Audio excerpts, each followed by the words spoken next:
நம்ம ஒவ்வொருத்தர் வாழ்க்கையிலையும் நம்ம திரும்பி ஒரு டைமுக்கு போகணும் அப்படின்னு கேட்டால் கண்டிப்பாக எல்லாரும் அவங்கவுங்க ஸ்கூல் லைஃப்பையோ இல்லை காலேஜ் லைஃப்பையோ தான் சொல்லுவீங்க. இந்த வருஷம் நாங்கள் இந்தியாவுக்கு வெக்கேஷனுக்கு போயிருந்தப்போ எனக்கு எங்கள் ஸ்கூலுக்கு போகக்கூடிய சான்ஸ் கிடச்சிச்சிங்க. 2005 12th முடித்து இந்த ஸ்கூலை விட்டு போனதாங்க. அதுக்கப்புறமா 2025 இப்போ தான் இந்த ஸ்கூலுக்கு மறுபடியும் போக சான்ஸ் எனக்கு கிடச்சிச்சிங்க. ஸ்கூலோட என்ட்ரன்ஸ்லேருந்து உள்ளே போகவே நானும் ஒரு ஸ்டூடெண்ட்டாகவே மாற ஆரம்பிச்சிட்டேங்க. நாங்கள் எங்கெல்லாம் ஸ்கூல் பஸ் ஏறினோமோ அதே இடத்துல தாங்க இப்போ கார் பார்க்கிங்கும் வச்சுருக்காங்க. இந்த டைம் நான் ஸ்கூலுக்கு போனதுக்கு மெயினான ரீசன் பார்த்தீங்கன்னா, என் தம்பி பையனோட பேரண்ட்ஸ் டீச்சர்ஸ் மீட்டிங்கு. ஸோ அதை அட்டெண்ட் பண்ணுற சாக்கில் தான் நாங்கள் ஸ்கூலுக்கு போயிட்டு வந்தோம். அவன் இப்போ சிபிஎஸ்சி போர்டில் படிக்கிறாங்க. ஸோ சிபிஎஸ்சிக்குன்னு தனியாக ஒரு பில்டிங் ஒதுக்கியிருக்காங்க. ஸோ அதை தவிர நம்ம ஸ்கூலில் பெருசாக எந்த விதமான மாற்றமும் இல்லைங்க. நான் 10th 12th வரைக்கும் ஹாஸ்டலில் தான் படித்தேங்க. ஸோ ஹாஸ்டலுமே பார்த்திங்கன்னா ரொம்பவே மாறி இருக்குது. நம்ம டைனிங் ஹால்லாம் இப்போ ஹாஸ்டலில் எக்ஸ்பேண்ட் பண்ணியிருக்காங்க. எங்கள் ஸ்கூல் பார்த்திங்கன்னா ஸ்போர்ட்ஸ்க்கு ஈக்குவலாக ஆப்பர்ச்சுனிட்டி கொடுக்குற ஸ்கூலுங்க. ஸோ அதனால் ப்ளே கிரவுண்டுக்கு எப்போவுமே ரொம்ப இம்பார்ட்டன்ஸ் இருக்கும்.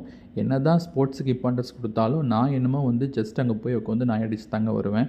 பெருசாக நான் ஸ்போர்ட்ஸ் ப்ளே பண்ணதே இல்லை ஸ்கூல் டைமில்.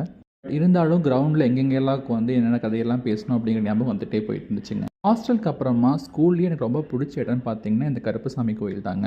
ஸோ இந்த கோயிலில் ஒவ்வொரு எக்ஸாமுக்கும் கண்டிப்பாக பெண் கொண்டு போய் சாமி மடியில் வச்சு அதுக்கப்புறம் தான் எக்ஸாமுக்கு எழுத போவாங்க. திரும்பி அந்த கோயிலுக்கு போய் மறுபடியும் சாமி தரிசனம் பண்ணது ரொம்பவே சந்தோஷமாக இருந்துச்சுங்க. ஸ்கூலுக்கு வெளியே இருக்கிற பஸ் ஸ்டாப் பார்த்தோன்னே ஸ்பெஷல் கிளாஸ் ஞாபகம் தான் வந்துச்சுங்க. இந்த ரோட்டில் பார்த்திங்கன்னா பெருசாக பஸ் வசதி இருக்காதுங்க. ஸோ அப்போல்லாம் லிஃப்ட் கேட்டு போகிறது, அதுக்கப்புறமா நடந்தே போகிறது, இந்த ஞாபகம்லாம் நிறையா வந்துச்சுங்க.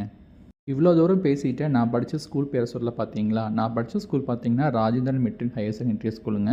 இது ஈரோடில் வடுகுப்பட்டிங்கிற இடத்துல இருக்குதுங்க. இந்த ஸ்கூலில் நான் படித்தேங்க. அதுக்கப்புறம் என் தம்பி படித்தான். அதுக்கப்புறம் தம்பியோட பையன் படிக்கிறாங்க. நான் இவ்வளோ தூரம் கான்ஃபிடென்ட்டாக இருக்கிறேன் அப்படின்னா அதுக்கு மெயினாக அந்த ஸ்கூல் தாங்க காரணம். ஏன்னா இவங்க அகாடமிக்ஸ் மட்டும் கான்சன்ட்ரேட் பண்ணாமல் ஒரு ஹோல்சமாக ஒரு இண்டிவிஜுவலுக்கு என்னென்னலாம் வேணும் அப்படிங்கிறத கான்சன்ட்ரேட் பண்ணுற ஒரே ஸ்கூல் இந்த ஸ்கூல் மட்டும்தாங்க. நாங்கள் படித்தப்போ இருந்த டீச்சர்ஸ் யாரையுமே பார்க்க முடியலைங்க. அந்த ஒரே ஒரு வருத்தம் தாங்க. மற்றபடி ரொம்ப ஹாப்பியாக வீட்டுக்கு வந்தோங்க.